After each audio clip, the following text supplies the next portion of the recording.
ہمارے اسٹوڈنٹس کے ساتھ اگر ینگ جنریشن کے ساتھ گپ شپ لگائیں تو ان کو آج کل ڈپریشن ان کی زندگی کا بہت حصہ ہے کہ جی ڈپریس ہو جاتے ہیں, ہماری جو ایکسپیکٹیشنز ہیں وہ پوری نہیں ہوتی, تو ان کو پھر ہم اپنی زندگی کی کہانیاں سناتے ہیں کہ جی ہمارے ساتھ بھی یہ ہوا تھا, اور ہم زندگی تو چلنے کا نام ہے, لیکن سر چلتے غلط گل آپ پتلے اور لوگوں کو موٹیویٹ کر رہے ہیں یار, مگر ویسے فرق پڑتا ہے. ایگزیکٹلی, میں ان کو صرف ایک ہی بات کہتا ہوں کہ اگر ہم ای سی جی دیکھتے ہیں تو ای سی جی از جسٹ لائک دس. تو ای سی جی کا مطلب آپ کی زندگی کے اتار چڑھاؤ ہیں تو اس کا مطلب ہے کہ زندہ ہے. اگر اسٹریٹ لائن ہوگی تو اس کا مطلب ہے کہ انا للہ ہو گیا, ختم ہو گئی زندگی. تو آپ نے اپنے آپ کو اگر ایک ہی جگہ پہ ٹھہرائی رکھیں گے تو اس کا مطلب ہے کہ ڈیڈ. ایز اے ٹیچر بھی یہی کانسیپٹ تھا کہ لوگوں کی کوئی نہ کوئی ویلیو ایڈ کی جائے ان کی زندگی میں. تو ان کی زندگی میں ویلیو ایڈ کرتے کرتے جہاں پہ کچھ اسٹوڈنٹس نے سنا, انہوں نے آگے کچھ اسٹوڈنٹس کو کہا کہ جی آئیں ان کا ایک سیشن رکھ لیتے ہیں. تو اسی طریقے سے مجھے لگتا ہے کہ 5-6 سال ہو گئے just motivating people, just adding value in their life. تو اچھا لگتا ہے. سب سے کامن چیز آپ کو کیا سننے کو ملتی ہے جو کمپلین ہوتی ہے ان لوگوں کی؟ لوگوں کی ایک تو لوگ کیا کہیں گے, نمبر 1 کمپلین لوگ کیا کہیں گے. بچے آتے ہیں کہ جی ہم انجینئرنگ کر رہے ہیں, ہم ڈاکٹری کر رہے ہیں. انہوں نے کہا جی کیوں کر رہے ہیں؟ انہوں نے کہا جی اماں کی خواہش ہے یا ابا کی خواہش ہے. تو میں نے کہا آپ کی کیا خواہش ہے؟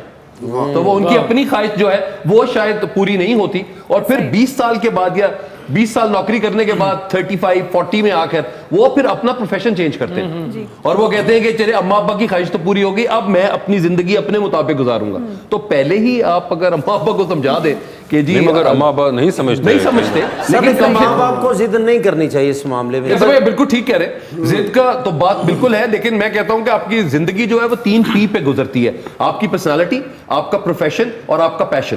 تو اگر تو یہ 3 P's آپ کی زندگی کا حصہ ہیں تو اس کا مطلب ہے کہ یو آر گوئنگ, اور اگر آپ کا پروفیشن آپ کا پیشن ہے تو you are at the best thing. Sir میرے بیٹا مینوں میں سن کے کہ میں نہیں پڑھنا, مینوں چڑھیا غصہ, پھر میں کہا ٹھیک ہے میں تینوں کام تے پا دینا. اور ماشاءاللہ 4000 روپے لے گیا تھا مہینے میں. اپنے بیٹے کی نہیں, اپنے ابو کے بیٹے کی کہانی سنی.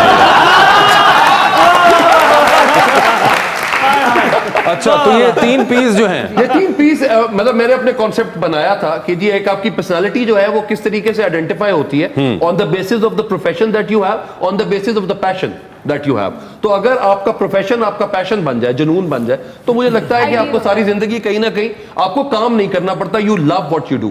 اور تیسرا P آپ نے بتایا تھا وہ ہے personality, profession and passion. Personality, profession and passion, یہ ہیں. آپ ایگری کرتی ہیں افسا اس سے؟ کافی حد تک, کیونکہ ایک تو میں نے پڑھا ہوا بھی سائیکالوجی اور میں بننا بھی وہی سائیکالوجسٹ چاہ رہی ہوں, تو اس میں کافی یہ چیزیں, ان کی باتیں بالکل صحیح ہیں. پیرنٹس کو یہ چیز سمجھ نہیں آتی ہے کہ کافی دفعہ وہ دنیا سے بچانے کے چکر میں وہی سب سے زیادہ اپنے بچوں کو نقصان پہنچا رہے ہوتے ہیں. وہ دوسروں کو خوش کرنے میں اپنے بچوں کو اداس کر دیتے ہیں. ان کو یہی سمجھانا پڑتا ہے زیادہ تر پیرنٹس کو کہ آپ کے لیے آپ تب کب خوش ہوں گے جب سوسائٹی خوش ہوگی, آپ کے جب بچے خوش ہوں گے. اور بچوں کو پھر یہ سمجھنا ہوتا ہے کہ ان کو بھی اپنے پیرنٹس کو یہ چیزیں آہستہ آہستہ سمجھانی ہوتی ہے, کیونکہ ایک جنریشن گیپ آ جاتا ہے, کانورسیشنز ہونا مشکل ہوتی ہیں لیکن امپاسبل نہیں ہوتی. اگر دونوں سائڈز ولنگ ہو, امپاسبل نہیں ہوتی. ایک اور چیز, پیرنٹس کو خود سمجھ نہیں آتا کہ وہ بچوں کو کیا کہیں. فار ایگزامپل پیرنٹس, جب میں ہمیشہ سمجھاتا ہوں کہ جب بچہ پیدا ہوتا ہے تو آپ اس کو سب سے پہلے ماں باپ پیار کرنا سکھاتے ہیں. جب وہ پیار کرنا سیکھ جاتا ہے تو پھر پیرنٹس کہتے ہیں میں تیری لتاں باندھ دینی ہوں تو پیار کی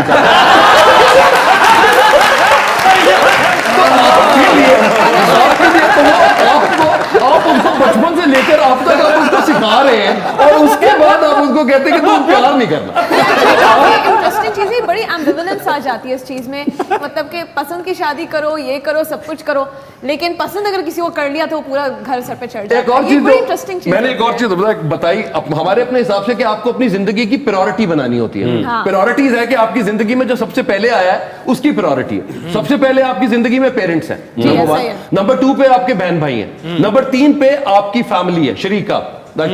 نمبر 4 پہ آپ کے دوست ہیں, اور نمبر 5 پہ آتے ہیں جانو مانو. میرے جانو نے تھانہ تھایا کہ وہ والا جانو. تو آپ کے ساتھ ہمارے لیے یہ جو 5 ہے, لیکن جب ہمیں پرائورٹی ہمیں پیرنٹس بلاتے ہیں تو ہم 5ویں والے کے پاس چلے جاتے ہیں, اور ہم سمجھتے ہیں کہ ابا ابا تو ادھر ہی رہیں گے, یہ جانو نکل گئی تھے کام پر بڑا خراب ہو جانا.